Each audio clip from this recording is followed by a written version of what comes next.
ಚಿಕ್ಕಮಗಳೂರಿನಲ್ಲಿ ನಡೆದ ಜೋಡಿ ಎತ್ತಿನ ಗಾಡಿ ಓಟ ಎಲ್ಲರ ಕಣ್ಮನ ಸೆಳೆದಿದೆ. ಅಲ್ಲದೆ ನೋಡುಗರನ್ನ ಮೈ ರೋಮಾಂಚನಗೊಳಿಸಿದೆ. ಅಜ್ಜಂಪುರ ತಾಲೂಕಿನ ದಂದೂರು ಗ್ರಾಮದಲ್ಲಿ ಬಸ್ಯಾ ಬಾಯ್ಸ್ ಹಾಗೂ ಗ್ರಾಮಸ್ಥರ ನೇತೃತ್ವದಲ್ಲಿ ಅಂತಾರಾಜ್ಯ ಮಟ್ಟದ ಜೋಡೆತ್ತಿನ ಗಾಡಿ ಓಟದ ಸ್ಪರ್ಧೆ ಆಯೋಜಿಸಲಾಗಿತ್ತು.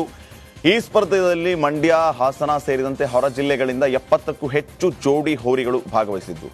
ರಣರೋಚಕ ಓಟವನ್ನು ನೋಡೋದಕ್ಕೆ ಸಾವಿರಾರು ಮಂದಿ ಪಾಲ್ಗೊಂಡಿದ್ದರು. ಈ ಕಾರ್ಯಕ್ರಮದಲ್ಲಿ ಮಂಡ್ಯದ ಪಟ್ಟಸೋಮನಹಳ್ಳಿ ಹಾಗೂ ದಂದೂರಿನ ಬಸ್ಯಾ ಜೋಡೆತ್ತು ಪ್ರಥಮ ಸ್ಥಾನವನ್ನು ಪಡೆದು